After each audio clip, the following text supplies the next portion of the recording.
Hello, you beautiful souls, and welcome back to House of Enlightenedhood. I am LEENA Lemos, and I am so grateful that you are here.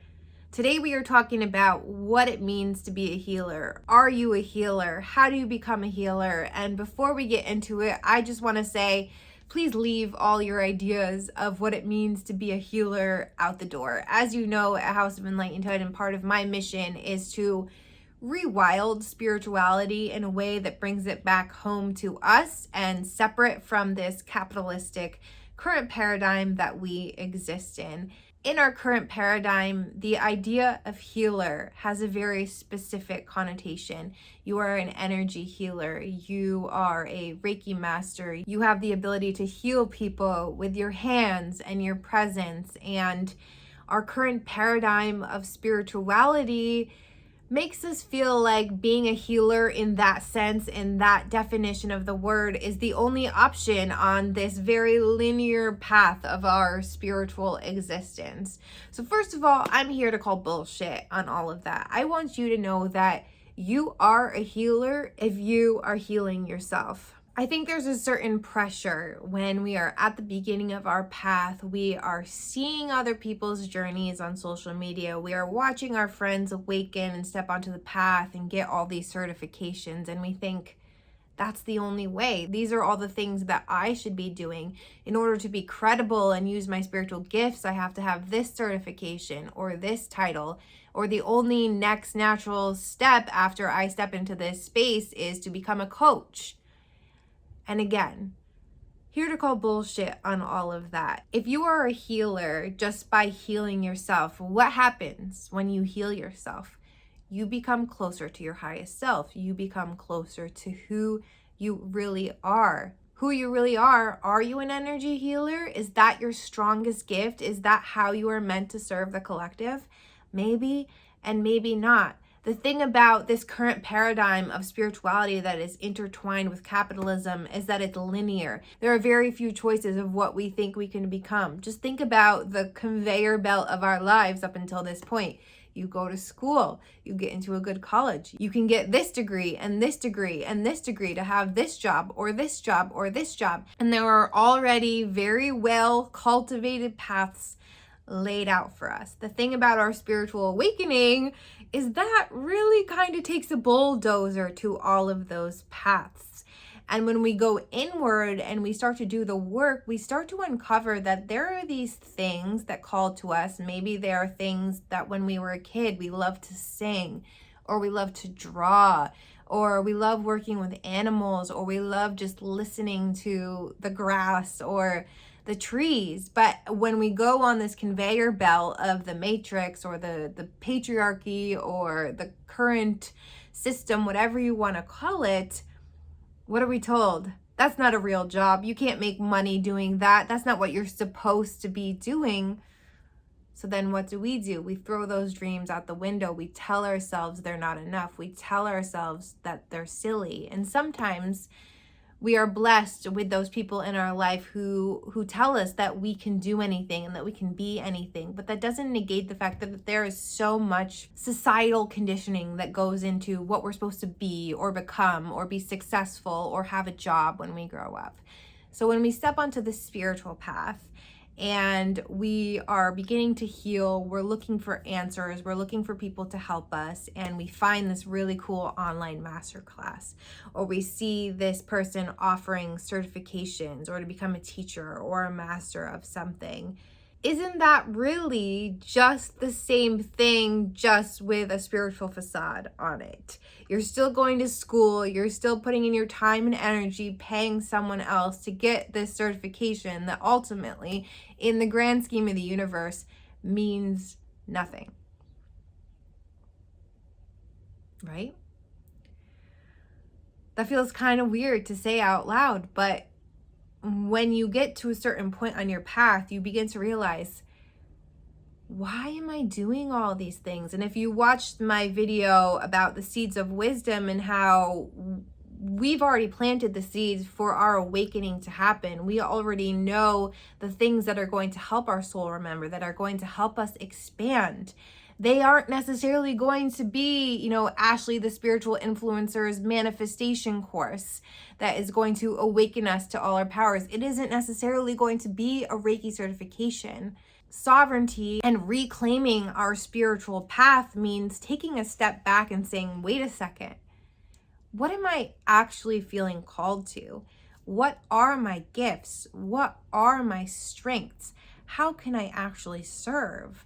And when we take that step back, the possibilities become endless, because the truth is we need awakened, heart-centered, loving people in every single aspect of our society. We need awakened souls in the education system.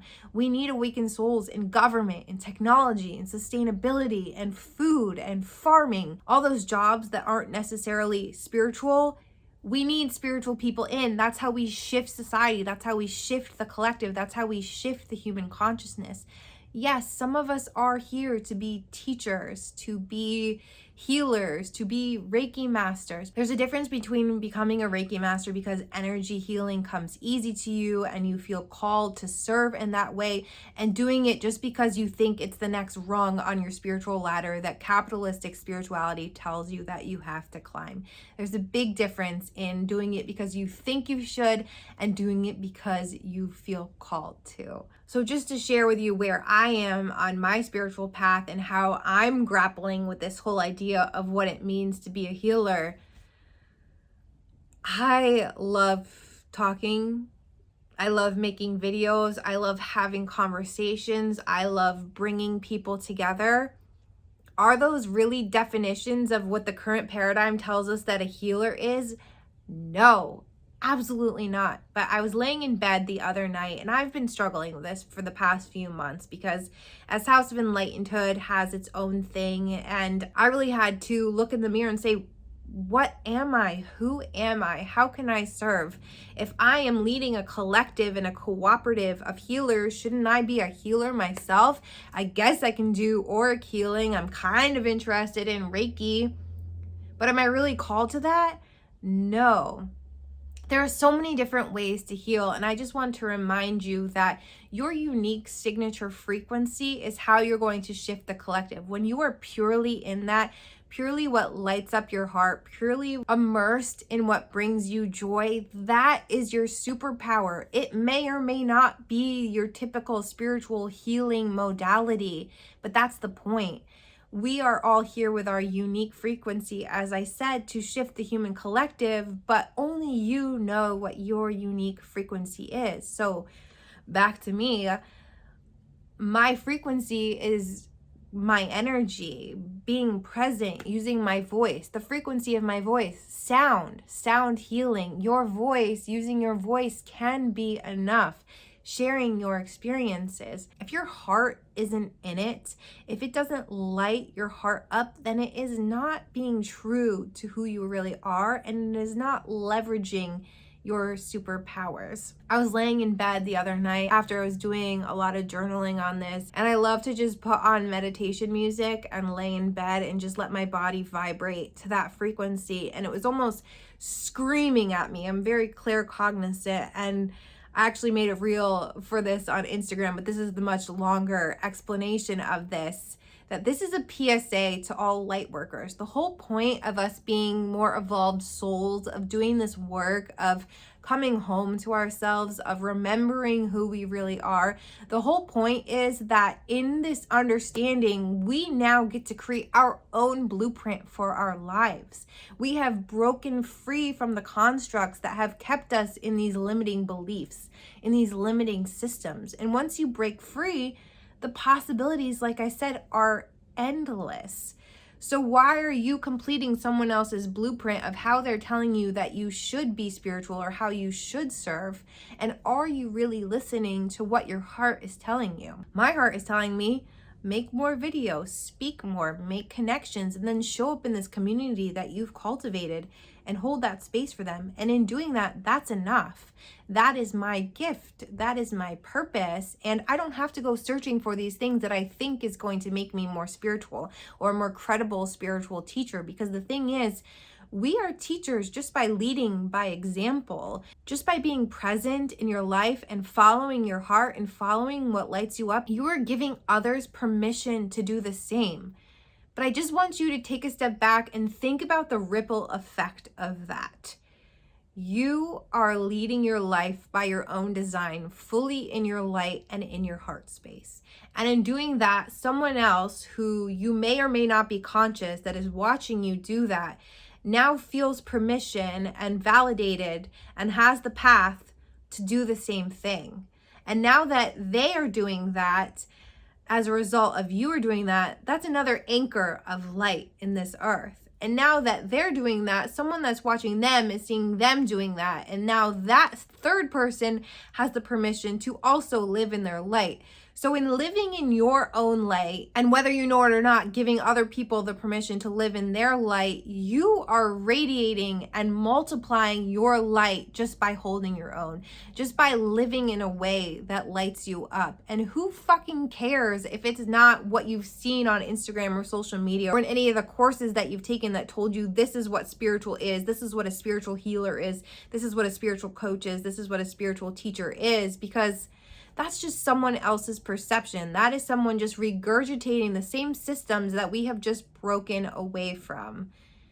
I know so many people on this path are so sick of this whole credibility, wisdom, big business telling us who the wisdom keepers are. We're following these self-proclaimed gurus and these spiritual idols who are really just the facade of these huge businesses. One thing that my guides told me a long time ago was that our society and capitalism has conditioned us to choose beauty over wisdom. So we're overlooking these people who are so connected to the universe and so wise and have done so much healing. And we're overlooking that because we're like, ooh, pretty marketing aesthetics. Ooh, they have a masterclass that's going to tell me how to manifest all this money. When we can untangle ourselves from the industry of spirituality and take spirituality back into our heart space to figure out what it means to us and who we are, and all the existential things that come with looking within, it's much easier to detach, and it's much easier to be able to detect and listen to those things that light you up, because you already know. Chances are they were what you loved doing as a kid, or a hobby or a guilty pleasure that you've told yourself is meaningless or never going to amount to anything because that's what the system told you. But like I said, we need light workers in their truth, in their most aligned self, showing up in their full light, even if we've been conditioned to believe that that light or whatever lights us up isn't worthy or isn't going to make us successful, because those are old paradigm ideas, this idea of success and worthiness. Capitalism, like I always said, thrives on our idea that we are unworthy, thrives on the idea that we don't have something, that we need something, that we are searching for something, that the power, the answers, the validation all exists externally. So are you a healer? Yes, you are a healer. You are healing the collective just by owning your own light. Remember that ripple effect of light? That is healing energy. All light is healing. You are a healer just by doing what lights you up. Like I said, you are a spiritual teacher just by leading by example in holding your own strength, your own power, your own light. If you feel called to the typical modalities of what we imagine a healer is, that is amazing. But if you don't, that is also just as worthy. That is just as credible. That doesn't make you any less spiritual. Spirituality is about the way that we live our life with intention. It is about the way that we are willing to look inward. It is about the way that we are willing to cultivate that inner love that we are forming for ourselves, and how do we radiate it outwardly. So if you feel called to something, if you love something, follow it, trust it, because we are entering a new paradigm where anything is possible. We can serve the collective in endless ways. We are breaking down systems. This past year and a half has showed us all the ways that we can make a living and change the way we work and support our family and the collective. And that is just going to continue to change, and that is just going to continue to transform. Trust that what is in your heart can also be how you serve and how you show up in the world, and that it is absolutely 100%, always, always enough. I'm sending you so much love and so much light, and we'll talk soon.